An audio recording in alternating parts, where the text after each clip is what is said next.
और इधर बेरमो उपचुनाव को लेकर सरगर्मी बढ़ गई है। बेरमो में कौन मारेगा बाजी, कांग्रेस के कुमार जयमंगल सिंह या फिर बीजेपी की योगेश्वर महतो बाटुल। और इस बात को लेकर मुकाबला काफी रोचक होता जा रहा है और धीरे धीरे इसमें और ज्यादा जो सियासी ताप है वो बढ़ने लगा तापमान, क्योंकि अब एंट्री हो गई है मुख्यमंत्री हेमंत सोरेन की भी।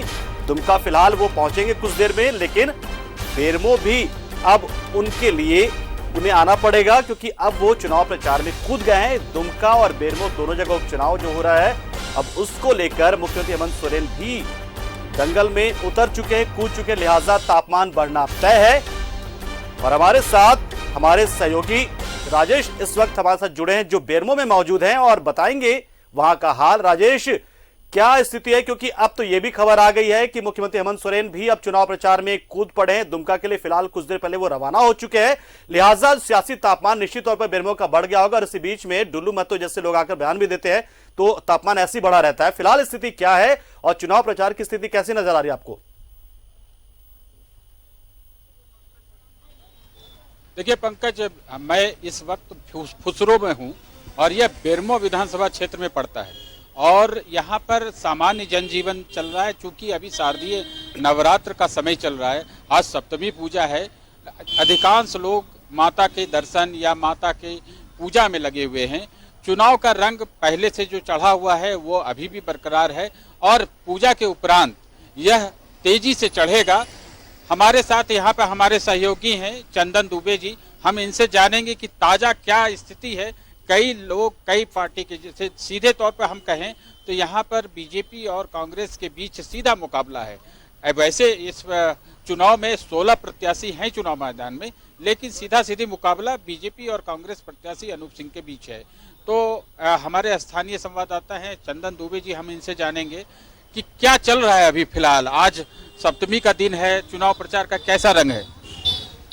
आज देखा जाए तो आज भीड़ भाड़ क्षेत्र में ज़्यादा नेताओं की रहेगी, क्योंकि आज सप्तमी है। कल से थोड़ी सी नरमी आएगी प्रचार प्रसार में 10वीं तक, उसके बाद चुनावी प्रचार यहाँ परवान चढ़ेगा, भीड़ भाड़ बहुत ज़्यादा रहेगा। समीकरण की बात करें तो क्या मेरा यह कहना है कि सीधा सीधे मुकाबला है बीजेपी और कांग्रेस प्रत्याशी के बीच, ये कहीं कहीं गलत तो नहीं है? नहीं जी हाँ राजेश जी, आपने कोई है त्रिकोणीय मुकाबला है क्या, सीधा सीधा? नहीं, आपने सही कहा राजेश जी, यहाँ सीधा मुकाबला कांग्रेस और भाजपा के बीच ही है। और आप देख रहे होंगे कि जुबानी जंग भी बहुत तेज हो चुकी है दोनों तरफ से, जहाँ भाजपा भी हमलावर हो चुकी है कांग्रेस पर, उसका जवाब कांग्रेस की तरफ से भी भरपूर माकूल जवाब दिया जा रहा है। देखिए पंकज, अभी जो है आरोप प्रत्यारोप चुनाव में इसी प्रकार के माहौल देखे जाते हैं। प्रदेश के कई नेता, चाहे वो कांग्रेस के हों या बीजेपी के हों, ये दो विधानसभा क्षेत्र दुमका और बेरमो में कैंप करके कोई आ रहा है कोई जा रहा है। अभी अर्जुन मुंडा जी हमें रास्ते में मिले थे, वो जाते हुए, वो भी दुमका से चुनाव प्रचार करके लौटे, उससे पहले बेरमो में थे और फिर उनका कार्यक्रम बनेगा। जैसा कि हमारी पार्टी के नेताओं से बातचीत हुई कि 2 दिन का प्रोग्राम फिर भी दुमका क्षेत्र में उनका लिया जा रहा है। अब ये पूजा के बाद फिर से तेजी जो आएगी चुनाव प्रचार में, 2 दिनों के बाद सारे रंग देखने को मिलेंगे। चुनाव प्रचार में तेजी आएगी। राजेश, 2 लोगों के बीच मुख्य मुकाबला है, योगेश्वर बाटुल या फिर जयमंगल के बीच में। तीसरा एक और नाम है जो थोड़ा सा कद्दावर नाम तो है, लेकिन पार्टी जो उनकी है वो बहुत ज्यादा असर नहीं रखती है। कम से कम झारखंड की राजनीति की बात करें तो बसपा से लालचंद महतो हैं। लालचंद महतो क्या अपने जातिगत समीकरणों के आधार पर क्या खेल बिगाड़ने का काम कर सकते हैं? क्योंकि 2-4-5% वोट भी जो होता है वो डाइवर्ट होता है, तो बहुत मुश्किलें पैदा करता प्रत्याशियों की जीत और हार में। तो लालचंद महतो कितने प्रभावी, हमारे जो सहयोगी हैं स्थानीय सहयोगी, वो इस पर नजर रखे हैं, तो उन्हें क्या लग रहा है, क्योंकि जातीय समीकरण मायने रखता है चुनाव में?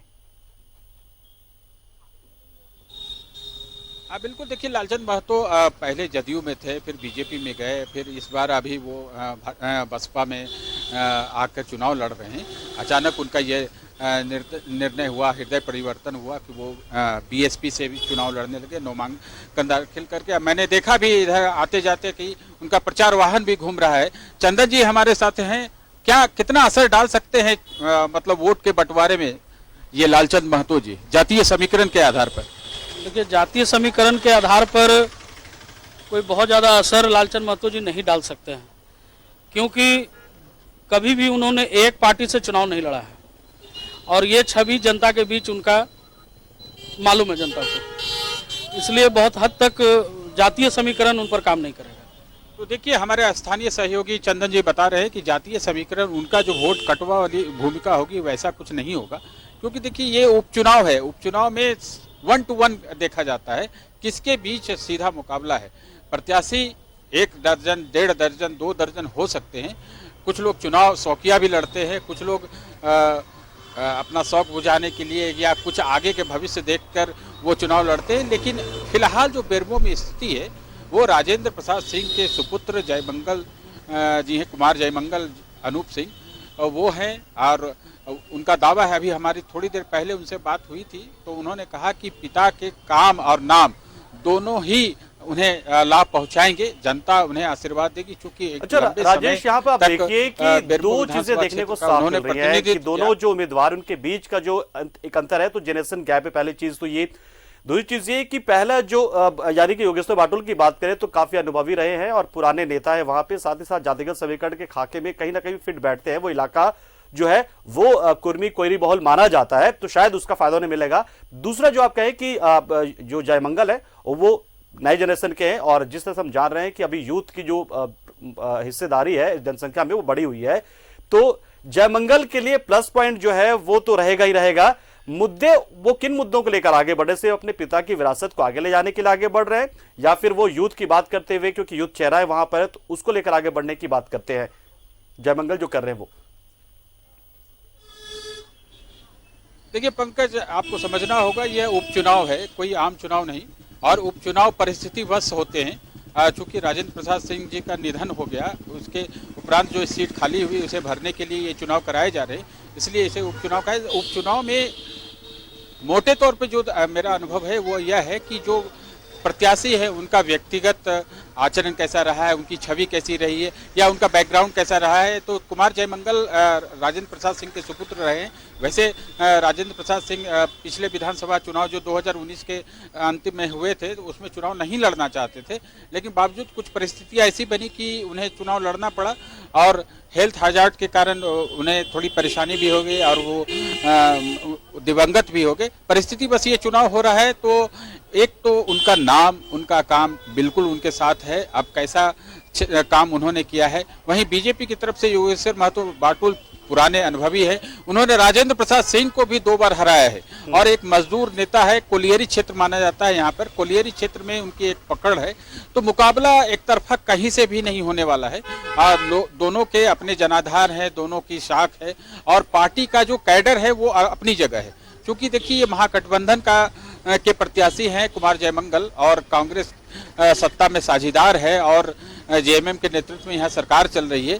तो पब्लिक पर जो वोटर्स हैं उन पर एक इसका इंप्रेशन भी पड़ता है कि सत्ताधारी दल के ये एक प्रत्याशी हैं। बिल्कुल सही कहा राजेश, चुनाव के मुद्दे बहुत ज्यादा मायने नहीं रखते, लेकिन कई बार ऐसा भी होता है कि परिस्थितियां जनता के पास ऐसे खुद ब खुद पहुंच जाती कि वो ये चाहती है कि शायद पिछली गलती जो हम कर गए उसमें सुधार किया जाए। ऐसी चीजें भी होती है कई बार उपचुनाव में। बहुत बहुत शुक्रिया हमारे साथ जुड़ने के लिए राजेश, इस खबर पर तमाम अपडेट देने के लिए कि हालात क्या है बेरमो में।